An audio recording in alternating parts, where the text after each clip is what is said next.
Olá, você que nos acompanha aqui pelo Notícias Agrícolas, eu sou Letícia Guimarães e a gente começa mais um boletim para falar sobre o mercado do boi gordo. Quem está aqui com a gente hoje é o Iberville Neto, médico veterinário e também diretor da HN Agro. Vamos comentar um pouquinho sobre as exportações esse primeiro trimestre e sobre como isso tem ajudado também esses bons resultados desses primeiros 3 meses de 2024, tem ajudado a escoar boa parte da carne bovina produzida aqui no Brasil. Seja muito bem-vindo, Iberville. Olá, Letícia. Olá a todos, é um prazer. Iberville, vamos lá. Como a gente tem aí na segunda-feira, né, sempre os dados da SECEX, que é a Secretaria de Comércio Exterior ligada ao governo federal. Hoje a gente vai ter os dados da primeira semana de abril, mas vamos retroceder um pouquinho e vamos saber como que fechou até o mês de março, né? Então, janeiro a março, qual é o cenário que a gente tem para um primeiro trimestre desse ano de 2024 para a exportação de carne bovina? Isso, Letícia, nós tivemos um bom primeiro trimestre, na verdade recorde, né? Quando a gente considera o volume, houve um aumento de 28,2% na comparação com o primeiro trimestre de 2023. É o melhor primeiro trimestre da série, melhor volume, o maior volume exportado para a China, é, uma queda de 6,4% no preço médio, que a gente já tem comentado diversas vezes, mas mesmo com essa queda de preço médio, o faturamento aumentou 20%, porque o volume aumentou bastante, né? Então, é um ponto positivo aí que ajuda a escoar essa oferta que tem surpreendido, que surpreendeu, pelo menos no primeiro bimestre de maneira mais forte, março um pouco mais calmo, mas ainda tem sido uma oferta importante de gado nesse começo de 2023, 24. E talvez um destaque importante que a gente possa colocar aqui é a diminuição de participação de China. Então, China, a gente tem um cenário, pensando nas exportações, um cenário ideal quando a gente fala de menor, da necessidade de diminuição da, da relação com a China ou do peso da China no nosso comércio internacional, né? Então, a gente teve aumento das vendas para a China, aumento de 21,4%, ou seja, o país segue comprando e segue comprando mais, só que uma diminuição da participação para o país. Por quê? Porque outros destinos aumentaram mais as suas compras. Então, é o cenário ideal. A gente teve uma participação aí de China de 51,9% em 2024, frente a 54,8% em 2023. E aí, como 2023 a gente teve a suspensão das vendas para a China devido aos casos de BSE, se a gente voltar em 2022, só para comparação, também foi uma participação maior do que a atual, 52,2%. A participação de 2024 é a menor desde 2020, para E o trimestre. você falou que outros países aumentaram o percentual de compras, então acaba pulverizando um pouco mais esse mercado, que é bom. A gente consegue destacar, né, além da China, que leva tudo em maior quantidade aqui do Brasil, a gente consegue destacar quais esses outros países, Iberville, que foram ganhando um pouco mais de espaço no lugar da China, ocupando esse espaço que a China foi deixando? Bom, a gente tem Emirados Árabes tiveram um salto aí de 283%, mas quando a gente pega o volume deles, eles passaram os Estados Unidos, a gente está falando de 40,5 mil toneladas no trimestre, Estados Unidos com 35 mil toneladas, uma evolução de 17%, uma evolução boa também. O México, aí saindo desses principais aqui, o México está um pouquinho depois da 10ª colocação, mas o México já comprou 10 mil toneladas esse ano, que é pouco perto das primeiras posições, mas é uma aceleração importante frente ao ano passado. Nos primeiros 2 meses desse ano, ele já comprou mais do que na reta final toda de 2023, que foi quando ele começou efetivamente a comprar. Lembrando que ele abriu o mercado para nossa carne em março do ano passado. Então, pela conjuntura de Estados Unidos com preços em alta e oferta de gado em baixa, e a proximidade que o México e o Canadá têm desse país, na nossa visão, há espaço para que a gente ganhe mercado e se aproxime desses dois países aí da América do Norte, e o que é muito benéfico para mais mercados aí comprando volumes um pouco maiores. Isso é bom. E olhando para um cenário, Iberville, que a gente viu também no começo desse ano, um abate de fêmeas maior um pouco do que se esperava pelo CIF.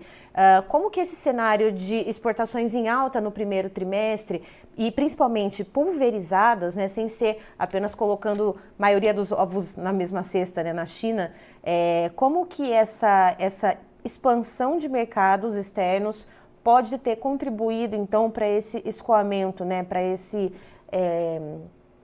essas vendas, então, para não ficar tudo isso aqui no mercado interno? É fundamental, porque às vezes a gente comenta a respeito do preço médio, fazendo o contraponto, que o preço médio seria melhor se ele estivesse maior, isso é óbvio, mas mesmo com preços menores, esse volume grande, ou volume adicional aí que tem sido mandado para fora, é muito importante, porque ajuda justamente a enxugar essa oferta maior de gado que tem sido observada nesse começo de ano. Então a gente teve um aumento no primeiro bimestre em torno de 26% da disponibilidade interna de carne bovina, mesmo com as exportações nesse ritmo. O que eu quero dizer? Eu quero dizer que se as exportações não estivessem escoando essa quantidade consistentemente maior que no ano passado, a gente ia ter mais carne no mercado doméstico, consequentemente, isso ia pressionar um pouco mais as cotações, que já vieram pressionadas, mas pelo volume maior de carne, consistentemente maior de carne, a gente pondera que o escoamento tem ido relativamente bem. Isso não quer dizer que a população esteja com poder de compra forte, não é essa leitura, mas esse escoamento ele tem segurado relativamente bem as pontas frente ao volume grande de carne que tem sido ofertado. E por que a gente pondera isso? É para a segunda etapa do raciocínio. Quando a gente tiver uma redução da oferta de gado, o consumo tem ido relativamente bem e as exportações nem se falam, né? Então, uma redução da oferta de gado tem potencial para dar uma acelerada, aí, uma mudada na cara do mercado do ponto de vista de melhores preços para o produtor. E, Beville, olhando para o cenário que a gente tem nessa segunda-feira, né? A gente falou das exportações e como que isso trouxe nesse primeiro trimestre, então, esse escoamento, né? E evitar que esses preços cedessem muito aqui no mercado interno. Como que a gente vê, então, esse comecinho de semana, dia 8 de abril, como que se vê as negociações começando a semana? O que se projeta para esse mês de abril para o mercado do boi gordo? Letícia, a semana começou com preços firmes, as programações um pouco mais justas do que na última semana. Isso, ao longo da última semana, esse mercado ele foi ganhando corpo, ganhando um pouco de firmeza, né? A gente não tem, as informações iniciais não são de uma venda tão positiva no final de semana, do ponto de vista de escoamento, mas eu diria que ponderando essas variáveis aí, tentando chegar num resultado final, a nossa expectativa é de preços firmes para o boi gordo nesses próximos dias. Ao longo de abril, a gente tem depois a segunda quinzena, um período um pouco mais lento, né, de escoamento, e aí realmente a oferta, na nossa visão, que vai ser o grande definidor de tendência para preços nessa reta final, nesse segundo trimestre. E aí a gente tem a chegada da seca, que costuma trazer um pouco mais de gado para o abate, pela, vamos dizer, por motivos para quem óbvios, né? Assim, o pecuarista precisa vender esse gado e acaba ofertando um pouco mais. Só que por outro lado a gente tem algumas características do mercado esse ano que a gente tem uma certa dúvida de como que isso vai impactar essa oferta no segundo trimestre. E aí deixa eu ponderando, o que seria isso? Segundo semestre do ano passado, nós tivemos relações de troca muito atrativas e houve um aumento do uso de terminação intensiva. Muito milho sendo dado para o gado, em termos resumidos, e isso aumentou a oferta. Só que aquele gado que foi tratado ali em um sistema mais intensivo, se ele estivesse no pasto, ele não seria um gado que sairia no segundo semestre do ano passado, ele seria um gado que seria ofertado ao longo dessa safra. Então, na nossa visão, uma parte desse gado que estaria disponível para esse primeiro semestre pode ter sido abatida no final do ano passado. Inclusive, nós tivemos abates recordes ali em agosto do ano passado. E outro ponto é que o El Niño, ele perdeu força de maneira importante nesses últimos meses, mas no final do ano passado ele estava muito forte e atrasou as chuvas em boa parte do Brasil. Isso vindo de alguns anos de retenção de fêmeas. Claro que a gente está descartando fêmeas desde 2022, mas A gente ainda tem um rebanho, pelo menos vem com um rebanho maior nesses últimos anos, pelo menos. Então, a situação de lotação das fazendas, quando encontra uma situação adversa de chuvas, ela ficou um pouco apertada em diversas situações. Claro que cada caso, cada fazenda é uma fazenda, mas a gente teve muitos relatos de fazendas que vinham com lotações um pouco maiores do que o histórico e encontraram essa seca se prolongando. E isso fez com que aumentasse essa venda no início do ano na nossa leitura. Até que ponto essa antecipação de vendas no início do ano, pela seca e pela dificuldade de manutenção desses animais, e a aceleração que levou animais que seriam dessa safra para o segundo semestre do ano passado, até que ponto esses dois fatores vão tirar um pouco de gado dos próximos meses, é um ponto que a gente tem que acompanhar. Na nossa leitura, há espaço para que essa oferta seja um pouco mais amena do que o esperado, porque tipicamente aumenta a oferta em abril, maio, junho, né? Historicamente, maio ali no primeiro semestre é um dos momentos de maior oferta. Acreditamos que haja gado para sair, haja espaço para aumentar essa oferta, mas talvez esse aumento seja um pouco mais sutil pelos fatores citados aí, por essa situação de El Niño e de milho. Certo. Iberville, muito obrigada pelas informações. Você, como sempre, meu caro, é muito bem-vindo aqui no Notícias Agrícolas. Obrigado, Letícia. É um prazer. Contem com a gente. Tá aí, então, estivemos com o Iberville Neto, que é médico veterinário e também diretor da HN Agro, nos trazendo informações bastante importantes, principalmente no que concerne as exportações de carne bovina brasileira, que também ajudaram a escoar boa parte do produto produzido aqui no Brasil. Lembrando que a gente teve um primeiro trimestre de bastante abate, principalmente de fêmeas. A gente teve certificado pelo CIF um abate crescente de fêmeas. E a gente teve também uma crescente nas exportações. Segundo o Iberville, olha só, nesse primeiro trimestre do ano, a gente teve um aumento no volume exportado de 28,2% em relação ao primeiro trimestre do ano passado.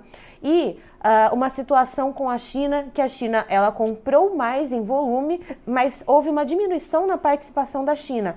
Ou seja, o Brasil está conseguindo exportar mais para países diversos, não só concentrando na China, o que é algo bastante positivo. Mesmo que a gente esteja com uma situação em que os preços, né, da tonelada não estejam lá aquelas coisas, mas a gente tem essa diversificação e isso tem contribuído bastante para o escoamento da carne aqui no mercado interno. E em relação aos preços internos da arroba bovina, o Iberville fala que a gente entra nessa semana, nesse dia 8 de abril, nessa segunda-feira, com preços firmes aqui para a arroba bovina. Escalas não se mexem muito e a gente segue nessa toada e precisamos observar como que a gente vai ficar então na questão de oferta de gado. A gente não sabe muito bem se esses abates que a gente viu ocorrerem, principalmente desde o ano passado para cá, foram uma antecipação, né, de animais então que foram ali terminados com suplementação. E como que vai ficar a oferta desses animais, então, para o segundo semestre. Vamos ver como que vai vir essa oferta e como que a gente vai ver esses preços se modularem aí, então, para o pecuarista. E por falar em preços, Patrícia, por gentileza, os preços na tela. Vamos lá, então, vamos ver como que está o valor da arroba do boi gordo na B3, a Bolsa Brasileira. O contrato para abril praticamente estável, uma queda sutil de 0,04%, com a arroba valendo R$ 231,50. Mesma coisa para o mês de maio, praticamente estável, queda de 0,02%, arroba bovina cotada a R$ 230,20. O junho já tem uma queda um pouquinho maior, de 0,24%, com valor de R$ 231,90, e o julho um recuo de 0,38%, com arroba valendo R$ 234,00 cravado. E o referencial do boi gordo CPEA tem então um aumento de 1,07%, com preço de R$ 230,40 a arroba. Eu encerro por aqui, já tem mais informação para você. Notícias Agrícolas, informação agro relevante e conectada.